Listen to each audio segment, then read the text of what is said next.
And welcome to your midweek update.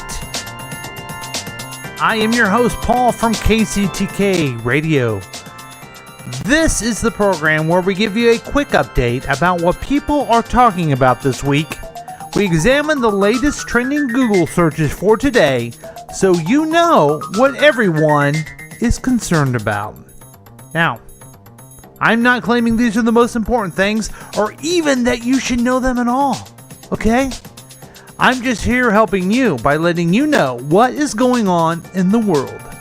So, with that said, and we do this every week, on with the countdown. Number 5. Number 5 is Dodgers versus Cubs.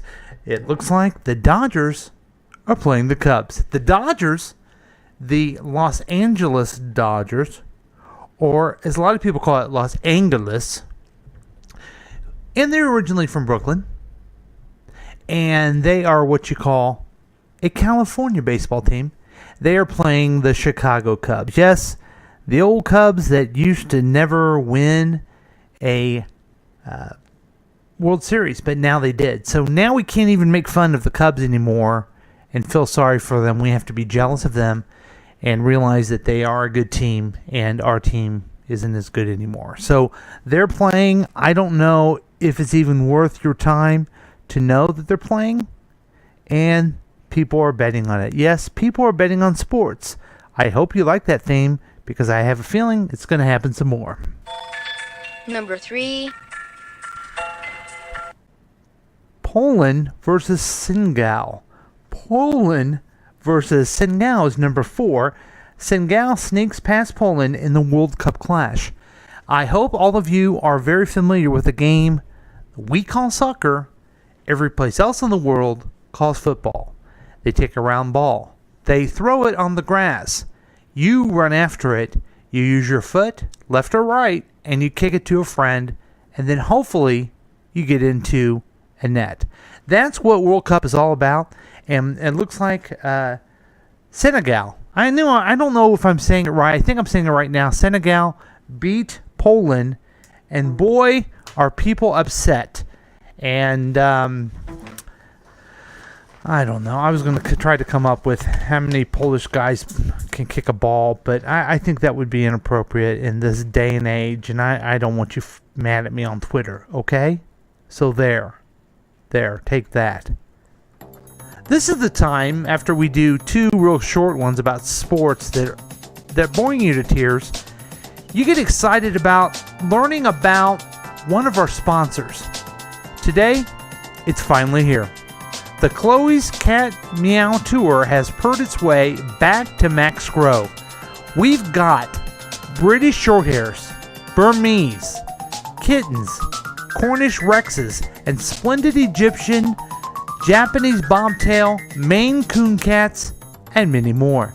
Did I mention our Russian blues, Persians, ragdolls, or big pixie bobs?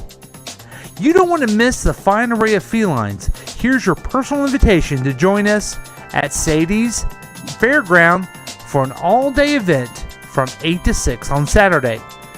The Chloe's Cat Meow Tour at Sadie's Fairgrounds for one day only. Meow! The Chloe's Cat Meow Tour. You never even knew you like cats. And use promo code YourMidweekUpdate at checkout. Number 3. Russia versus Egypt. I was getting very excited about this headline because Russia versus Egypt.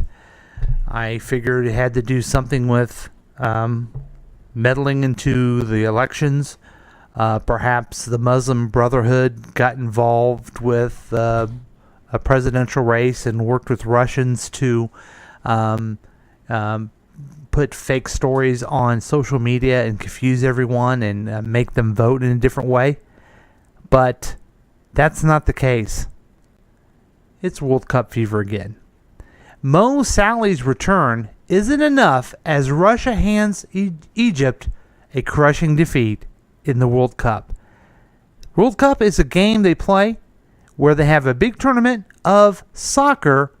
That's right, we call it soccer. It's a sport where people put very short pants on, run around, and when they do well, sometimes they rip their t-shirts off. And that's the World Cup. Number 2. But enough of that. Let's talk about number 3, Search, and that's Colombia versus Japan. That's right. It's coffee versus sake. No, it's the World Cup again. Yes, it's the World Cup. Colombia versus Japan, final score, recap. One of those won. And by the way, I mean, you don't know about football because you call it soccer. I've mentioned that before. But the U.S. isn't in this, so who do we root for? Now, they got this stupid promotion, and I'm telling you kind of what I think of it, I guess, where you're supposed to go to 23andMe and find out your genetic background to know who you should root for in the World Cup games. See, I don't know. I'm a big, dumb white guy in the middle of the U.S. of A. So I better go to 23andMe, find out where my genes are from, so I know, do I like Colombia or Japan? Am I more Colombian in my genetic background, or am I more Japanese? Because I do like my morning coffee, and I do love drug cartels. But I also love wearing my silk komodo around the house every day, and I love my sandals, which are made of wood. I don't know if that has anything to do with Japan. Oh, I also like My Hero Academy. I don't know if that's it, but it's a Japanese animation that I've been watching because of Drew and Jack. They asked me to. I did it. Anyway, I enjoy that. So which one do I go for? Do I go for Colombia or Japan? I don't know. It is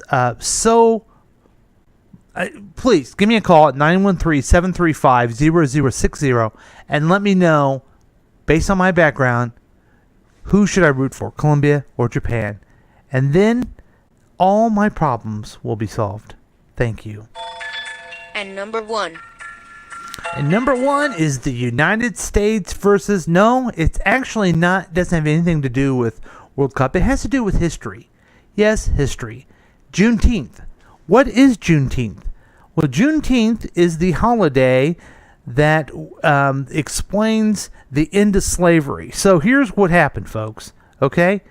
Juneteenth is a holiday celebrated usually on June 19th that celebrates the end of slavery in the United States, and it is called Juneteenth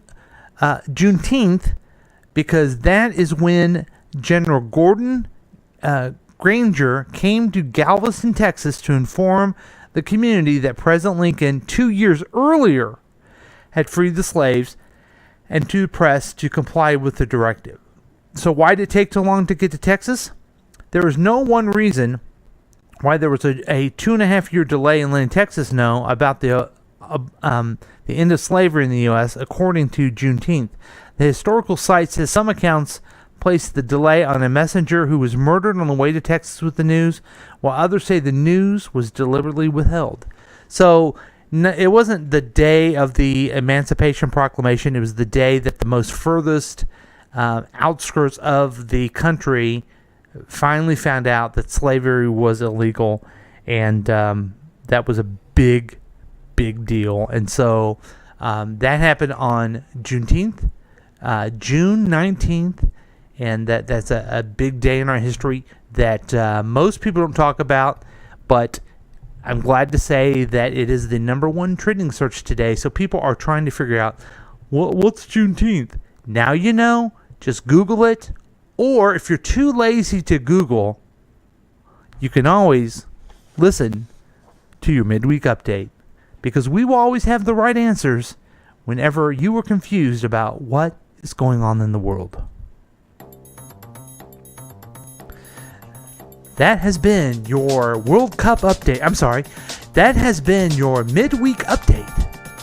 This is Paul saying, until or if we meet again, please be safe.